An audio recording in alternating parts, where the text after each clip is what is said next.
ये कहा था कि ये इंस्टीट्यूशंस जो इलेक्टेड गवर्नमेंट के पास पहले थीं हमें वापस दिए जाने चाहिए। जे.एंड.के पावर डेवलपमेंट कॉरपोरेशन में पावर मिनिस्टर हूँ, लेकिन पावर डेवलपमेंट कॉरपोरेशन अभी तक इलेक्टेड गवर्नमेंट को वापस दिया नहीं गया है।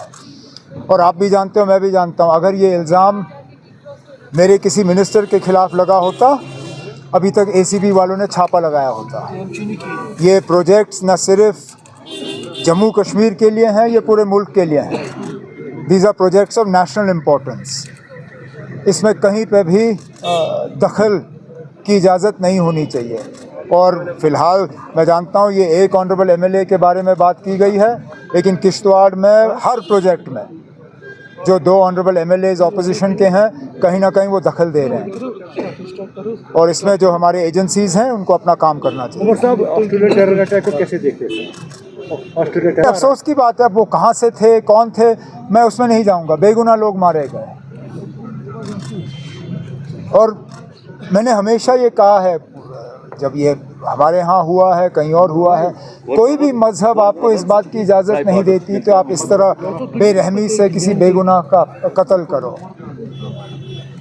मैं तो उस बहादुर को भी सलाम करता हूँ जिसने अपनी जान की परवाह नहीं दी। मैं वो वीडियो देख रहा था, किस तरह वो उस पर झपट पड़ा और उसने बंदूक छीनने का काम किया। पता नहीं कितने लोगों की जान उसने बचाई।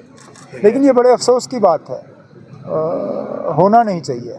सर, जहाँ तक टूरिज्म को लेकर हम बात करें सर, रिवाइव करने की काफ़ी कोशिश की जा रही है, but other side of the story still capping नहीं हो रही है एयरलाइंस की टिकट्स को लेकर, जबकि हमने देखा कैंसिलेशंस भी है पार्ट ऑफ इट। बट अभी न्यू ईयर है, क्रिसमस है, हमने देखा रिवाइवल के लिए हमें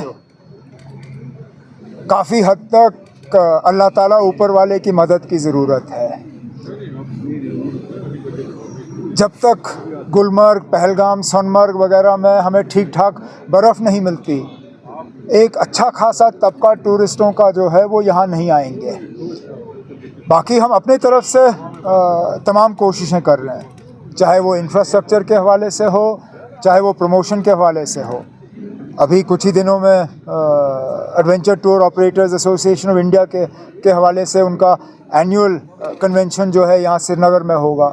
इसी तरह टूरिज़म प्रमोशन के हवाले से कई सारे कदम जो हैं उठाए जा रहे हैं। कोशिश की जाएगी कि टूरिज़म जो है उसको दोबारा हम रिवाइव करें।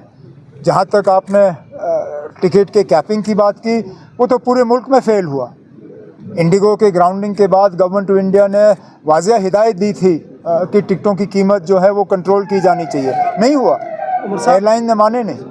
अब चलिए, उसमें हम भी इसके शिकार हो जाते हैं, लेकिन इसका इलाज हमारे हाथ में है नहीं। चार्जशीट कर रहा है, चार्जशीट हो रहा है, फैसला अदालत में होगा। मैंने हमेशा ये कहा है ना कि फैसला आप अदालत पे छोड़िए, ये मेरा काम या किसी और का काम नहीं है। जब मुलाजमों को नौकरियों से निकाला जाता है, मैंने हमेशा कहा इसको अदालत पे छोड़ दीजिए।